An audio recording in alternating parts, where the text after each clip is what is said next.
como si de un presagio se tratase. Donald Trump ganó las elecciones del 2024. Ahora será presidente del 2025 hasta el 2029. Por lo tanto, es importante entender las causas y las consecuencias de las presidencias de Donald Trump. Ahora, ¿qué sería importante decir primero? Pues que Trump es un fenómeno económico y cultural, y no solamente cultural. ¿Por qué digo esto? Porque se podría asumir, como ha sucedido con dictadores del pasado, que el voto por Trump fue causado por la creciente pobreza de la clase media blanca de Estados Unidos. El argumento va más o menos así. La globalización empeoró la calidad de vida de este grupo y ahora se encuentran enardecidos. Buscan un regreso a sus condiciones de vida al votar por Trump. Sin embargo, yo argumento en este video que el empobrecimiento que causó los votos por Trump no fue el de los estadounidenses, sino, sorpresa, el de los mexicanos. Y el creciente poderío de Trump no es producto de un fenómeno puramente económico, sino de un fenómeno económico con consecuencias culturales.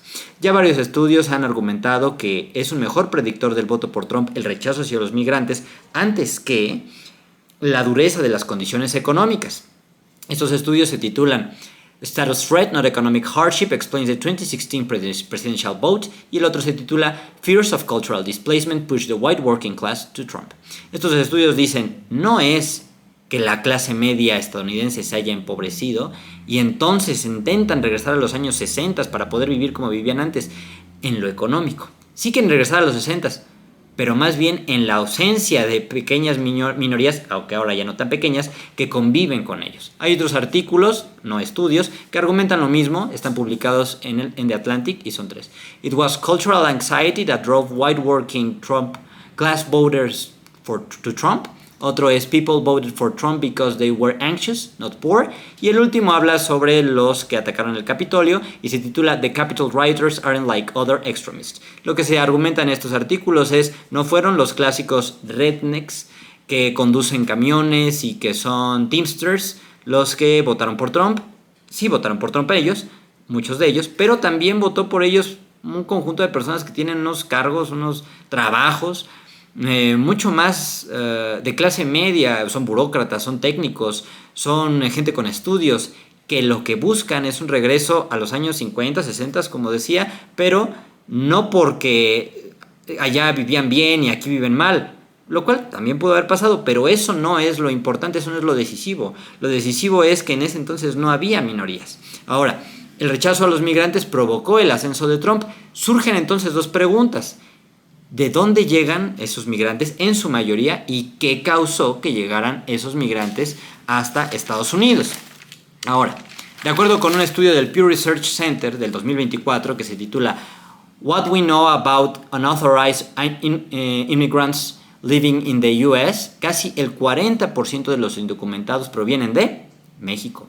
Y otro estudio también del Pew Research Center, este es del 2021, este se titula Facts on Hispanics of Mexican Origin in the United States, y aquí se asegura que 37 millones de mexicanos viven en Estados Unidos y son el 60% de todos los hispanos, o sea, la mayoría de los migrantes hispanos son mexicanos.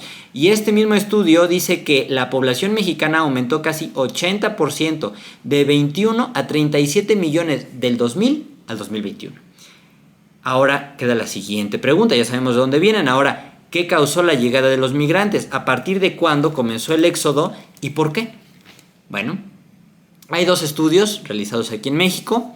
El primero es de Claxo y se titula Migración Internacional, Tratados de Libre Comercio y Desarrollo Económico en México y Centroamérica. Y este dice, y voy a leer, citando, en el caso mexicano, el incremento en los flujos migratorios hacia Estados Unidos en los años 70, de manera especial durante las décadas de los 80 y los 90, es reflejo directo de los impactos económicos y sociales de las crisis económicas de 1976, 1982 y 94-95, aunados al establecimiento del nuevo modelo económico aperturista que profundiza la larga crisis del sector agropecuario y que además propicia la quiebra masiva de la pequeña y mediana empresa manufacturera con la apertura del mercado nacional y el desmantelamiento de las políticas públicas de apoyo hacia los diversos sectores productivos. Así, México experimenta una creciente incapacidad de generación de empleos, intensificándose los flujos migratorios hacia Estados Unidos.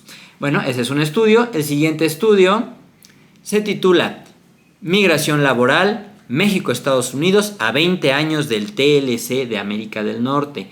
Y aquí voy a leer dos citas más pequeñas y dice: los flujos migratorios no solo no se revirtieron, sino que se incrementaron como resultado de los efectos del TLC-AN, al grado que México se convirtió en el primer corredor migratorio mundial hacia Estados Unidos. Esta profunda desigualdad, se refiere a la desigualdad entre los salarios en Estados Unidos y los salarios en México, es una de las principales razones que explica por qué el excedente laboral mexicano, que no logra encontrar oportunidades laborales con salarios decentes en el país, decide partir hacia Estados Unidos en busca de mejores oportunidades. En este sentido, el mayor flujo de migración indocumentada mexicana hacia el país vecino se registró justo después de la firma del TLC.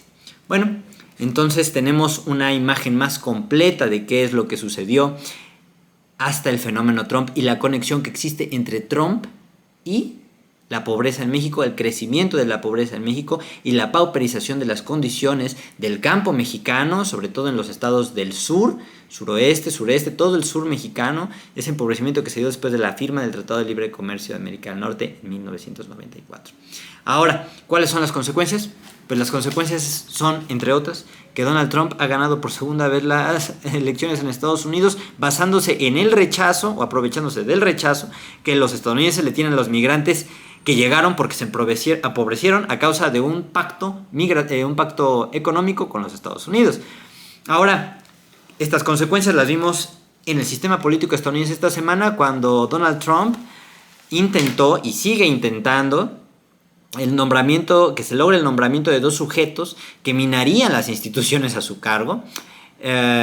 ¿Cómo? Pues expandiendo los poderes del presidente. Lo que quiere es que el nombramiento sea un nombramiento en receso, es decir, que el Senado no intervenga en el nombramiento, que él pueda decidir, y eso significaría de facto la expansión de los poderes del presidente, la concentración de los poderes de ejecutivo, bueno, en este caso del Congreso, en el presidente, y por lo tanto un paso más hacia la autocracia y hacia una presidencia trumpista mucho más semejante a un imperio, a algo que domina sobre una serie de comunidades diversas, heterogéneas, que no se mezclan y que el poder se ejerce desde una sola persona y desciende, que no se comparte entre tres poderes diferentes. Y hacia allá es hacia donde Estados Unidos se está dirigiendo, y existe una clara conexión entre esa deriva autocrática que existe en Estados Unidos y el empobrecimiento, triste empobrecimiento de la población en México.